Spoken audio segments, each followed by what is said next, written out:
Hi guys, I'm John Carrick, author of Legacy of a Mad Scientist and The Legend of Ashley Fox. Today we're here looking at 100 Bullets 96, written by Brian Azzarello, illustrated by Eduardo Risso.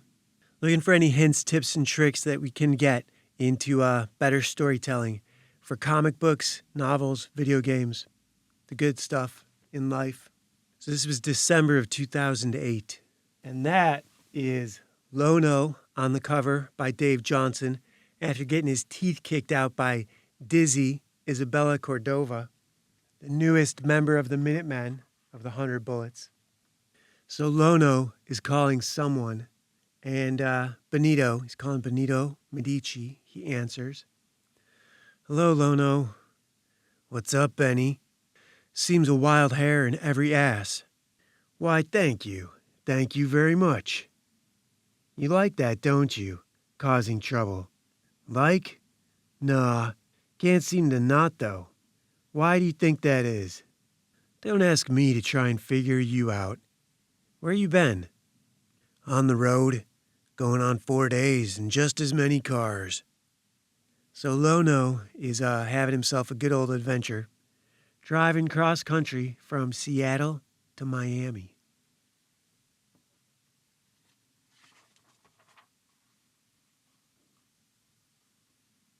It's been 3 days since Seattle. Really? Well, I'm just outside Miami. Got a present for you. Ding, ding, ding, ding. So now this is Dizzy's phone. 3 days after the shootout in Seattle, where everything went to shit. So the second page is Dizzy calling Graves, and Graves says, "Whatever you've done to her, I will do to you." Ooh, be still my beating heart. I'll make that happen too, Lono. Come on, Graves. Recognize a little game here. So Lono's had his teeth knocked out. He's had his face rearranged. As Bob Dylan says in that song, I'd have to rearrange their faces and give them all another name. Which would be quite the feat for 112-pound Bob Dylan. But anyhow, you took out a bunch of pikers. I'm supposed to be impressed. I know what to expect from you, Lono. And for that matter, what not to. You might have impressed me if you didn't leave your master behind with me. But Lono didn't think about Augustus Medici. Lono took Dizzy, right?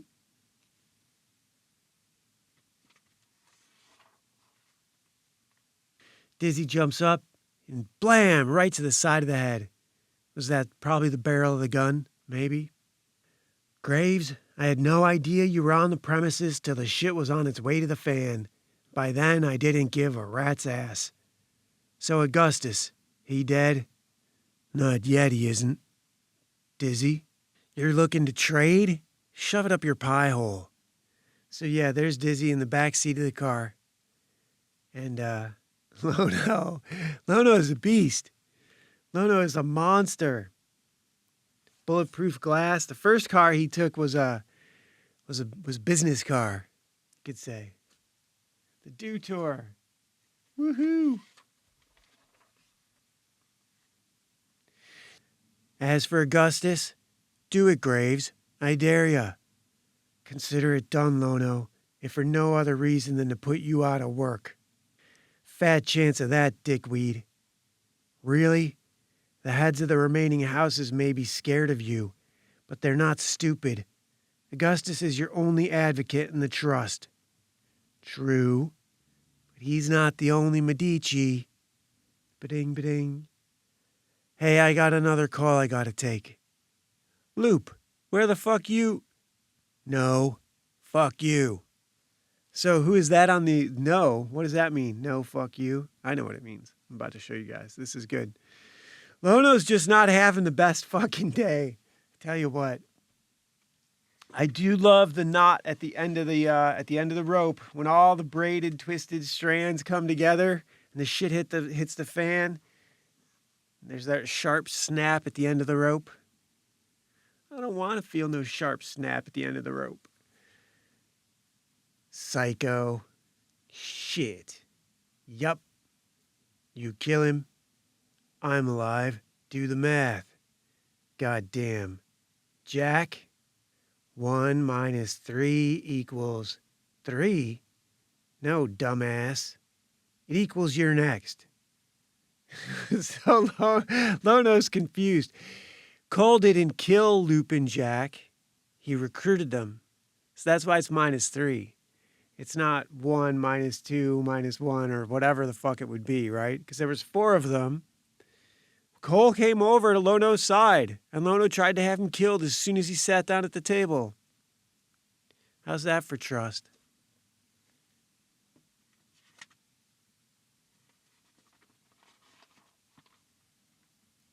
And Loop and Cole are at the gun shop. What'd you do that for? I just wanted to fuck with him. Like I was fucking with you. Look, Loop, when I came to, I went looking for you. I pulled you up from that fucking ditch, didn't I? Taking you out to the woods was just having some fun. Cole's great. He's merciless, but he's great. He's the most Tyler Durden of the crew, right? He's the guy who would do a human sacrifice like Raymond K. Hessel working at the convenience store. If you're not back to being a veterinarian in 6 weeks, I'll come to your house and kill you. I never had no intention of killing you. Well, I did to you. Kid, you gotta lighten up. Anyway, Lono told me what I wanted to know. Jack ain't been in contact with him. Meaning? That's what I don't know. He could be with Graves, but I'm gonna do something nobody does for Hijack. Give him some credit. And you and I, we're having this conversation because he allowed us to. Don't worry about the Hawaiian. I'll call him back in a few hours, settle his nerves. How'd your other call go, Lono? Why don't you tell me? How'd your other call go, Lono? Why don't you tell me? From your tone, it went well, for one of us. Yeah, it did. But I tell you something, and you can tell that shit. I will hunt him down, pull his head out your ass, and saw it off with my fingernails. Easy, son. What the fuck kinda? I'll pull Cole's cock off too, and choke you with it. Talk to me like that. Lono losing it, right? The veins in the neck. Hulking out. Fucking losing his mind. And poor Dizzy, reduced to a device, tied up in the back seat again by Wiley and now by Lono. That bitch can't catch a break. Because you know what? That's the fucking reality. You get a 120-pound girl, she ends up tied up in the back seat. She's not Sasha Luss. I'm sorry, Jessica Alba. Even Jennifer Garner. They're maybe 135, 140 pounds, but still, they don't have a chance. I hate to say it. Like what, Lono? Like I talk. It must frost you, being in the position I am. Not really. Surprised at first, but then I never put anything past Mr. Shepard. So you had your bitch waste him. Shepard was finishing Dizzy for me. When the time came to deliver, she decided against it. That choice is what killed Shepard, not me. So what is he saying right there? I was wondering about this myself earlier. Shepard was finishing Dizzy for me. When the time came to deliver, she decided against it. So Shepard was, maybe that's why we didn't see any of the scenes with Shepard and Dizzy, because he was mind controlling her. He was brainwashing her. He was building in all sorts of hypnotic suggestions. And when the safe word came out early and she came out half-baked, and she realized that she was being forced to become a Minuteman, where she would be a trained killer and kill on command, obedience without question, which clearly is not part of being a Minuteman. All these guys have done is question orders. They question every order they're fucking given. Or they're fucking go off the handle like Remy, you know? Not me, Graves says.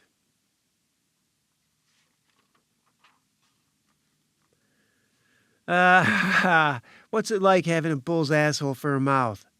It's no excuse, Lono. I'm dead serious. Life is all about choices, actively making them. You read much? What? I asked if you read. Not that I care. My point is, when I was younger, I started reading a book. It was called The Book of Should.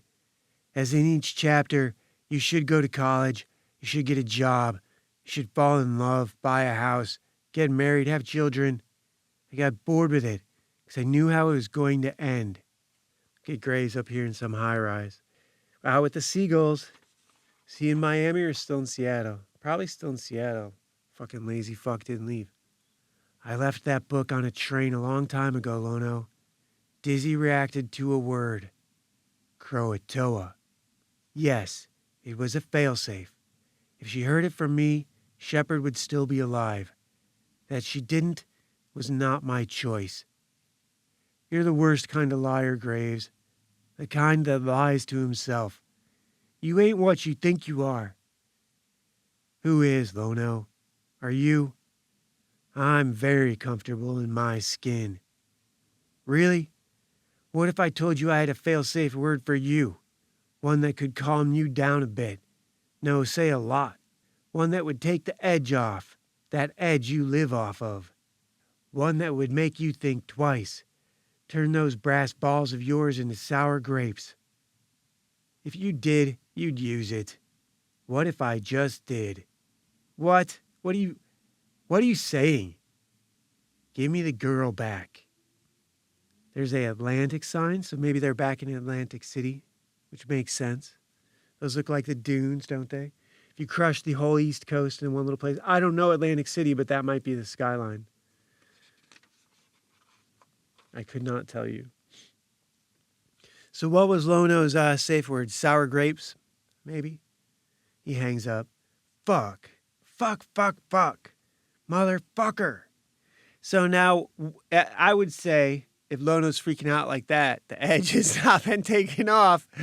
Graves is just fucking with him. But now, every time Lono sees Graves, he has to worry that Graves is going to say some word. Or Graves is going to put some word in his eye line somewhere, sometime, somewhen. Maybe he's going to call someone and tell someone else the word. Lono, for all Lono knows, he has a little time bomb set in his personality, in his persona, in his brain, like literally in his brain, in his memory. Think about that. That's a good magic trick, right? That's some fairy dust for your ass. Some comic book magic. You look happy with yourself. Happy? No, Javier, but I may have solved a problem. How? By creating another one. Phil. Graves.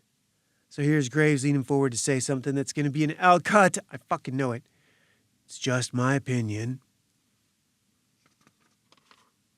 Oh, it's not an L cut. But no, Augustus. Lono isn't capable of finesse. What he says because it's actual. I'm sorry. The meeting in Omaha. Is he there? No. He's in Miami. Jesus, are you all right? What? Your face. Oh, don't ask. Just accept. Fucking tribute this. And that. And what? So, Augustus thinks Lono's going to kill Benito. But Benito's a phone call away. Whereas even if Lono is pulling up, he's still 30 seconds away, right? Like, they can take action. Is this all happening at the exact same moment? We don't know. It's a comic book cut. He's in Miami. It doesn't mean all of this is it doesn't mean they're not playing with time. Time is elastic in fiction. You're a Minuteman, Benito. Live or dead? Take a look. Nah, Crete. Ain't for you. I can make you get out of my way. No, Pindick, you can't. And if you try, you will die. Because that is what Minutemen do. Is that why you didn't? So Crete could have been a Minuteman, and Lono's asking him if that's why he didn't take the job. No, Lono. When I was asked to join the Minutemen, I think I understood what guarding the castle meant. The steps seem safer. That's something only lions know. So there's Daisy, all beat up. Looks like she's been burned with a cigar a few times, which is fucked up. It might just be blood on her, but Lono's been burning her with the cigar. So, Benny, those big ass fucking eyebrows, right? They're insane. BAM! Lono has been shot through the mouth by Benito Medici. Now, given the pattern, now this is book 95, 96, right? 100 Bullets, Chapter 8, Damaged Goods. I'm going to say goods, damaged good. Written by Brian Azzarello, illustrated by Eduardo Risso, colored by Patricia Mulville, lettered by Clem Robbins, cover by Dave Johnson, assistant editor Mark Doyle, editor Will Dennis. Continued. So, let's presume, like all cliffhangers in this book, Lono's not dead.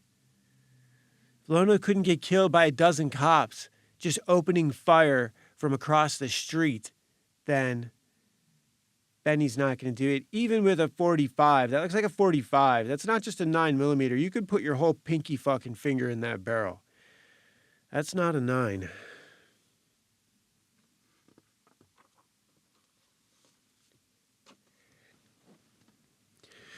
So that is 100 Bullets, 96. And there was a few things I learned from yesterday's that I didn't mention, and a couple I also learned from today's that I'm going to take a minute here to talk about right now. Specifically, these characters as tools, AI, the threat of AI in entertainment.